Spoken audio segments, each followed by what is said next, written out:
Allô, ici Normand Delessard et bienvenue à une autre capsule de hier à aujourd'hui. De l'eau. Ah, rafraîchissant, bon pour la santé, mais par contre, il peut y avoir des côtés désagréables. Exemple, en août 1990, Saint-Georges subit une des plus grosses orages jamais eues depuis plusieurs années. Assez grosse que le ruisseau d'Ardoise déborda. Le Café Royal à Saint-Georges, pas beau à voir. L'hôpital de Saint-Georges, le centre hospitalier de Saint-Georges, les égouts ont remonté, inondés. Alors, j'ai quelques bulletins de nouvelles réalisés à l'époque par le Grand Journal, de TQS à l'époque, et d'autres stations de télévision à vous présenter. Alors, on regarde les inondations de août 1990. Bon visionnement et merci de partager et de faire un grand succès de ces capsules-là. Au revoir.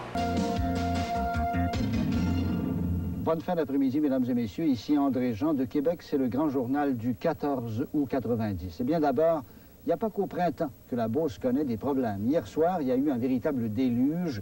Les pluies diluviennes qui se sont abattues sur cette région, et plus particulièrement à Saint-Georges, ont causé pour plusieurs millions de dollars de dégâts. Il y avait belle lurette que les Beaucerons avaient essuyé un pareil orage. Mario Vaillancourt. Ces images ont été prises vers 22 h hier. Ce ruisseau qui traverse le centre-ville de Saint-Georges s'était transformé en véritable torrent en raison des 6 cm de pluie tombée en quelques heures seulement. Résultat, des dizaines de commerces inondés et des rues fermées pendant de longues heures. De l'autre côté de la ville, le centre hospitalier de Saint-Georges n'a pas été épargné. Les égouts fluviaux ne fournissant plus, l'eau s'est infiltrée dans le sous-sol. On a même songé un instant à évacuer, ce qui n'a pas été nécessaire. Les dommages sont évalués entre 5 et 7 millions de dollars, dont 1 million au centre hospitalier. Et aujourd'hui, on s'affairait à nettoyer sur la première avenue et l'avenue de la Chaudière, où de nombreux sous-sols ont été inondés. Et on n'en revenait pas de la rapidité à laquelle l'eau s'est mise à monter. Ça a pris 2 minutes. 2 minutes, puis l'eau, il y avait ça des pédos ici à la grandeur du chemin, puis il n'y avait plus rien à faire. Pour d'autres, l'heure est au bilan et certains ont tout perdu. De grosses inondations qui ont passé par-dessus la cave, dans le commerce, tout s'est ramassé en mini-miettes, et puis maintenant, on fait le ménage.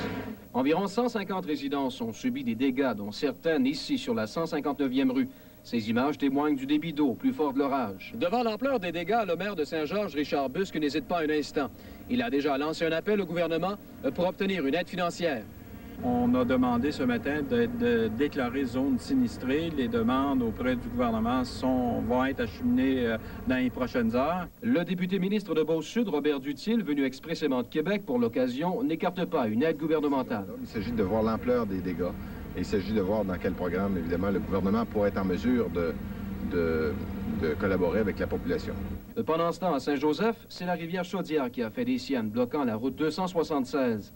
Et à quelques kilomètres de là, la rivière Calloway est aussi sortie de son lit, forçant les campeurs à sauver leur roulotte en vitesse. Mais ce n'est pas ça qui va leur faire perdre leur bonne humeur. C'est là qui veulent l'horaire, en tout cas la piscine est gratis aujourd'hui. Mario Vaillancourt, Le Grand Journal, dans la Beauce. En Beauce, des pluies diluviennes ont causé des dégâts de plus de 5 millions de dollars hier soir. Ils sont surtout concentrés, ces dégâts, dans le secteur de Saint-Georges, où les autorités ont demandé l'aide gouvernementale. C'est un véritable déluge qui s'est abattu sur la Beauce lundi. On a enregistré 102 mm de pluie en 24 heures. Il n'en fallait pas plus pour que les ruisseaux et les rivières sortent de leur lit en quelques heures.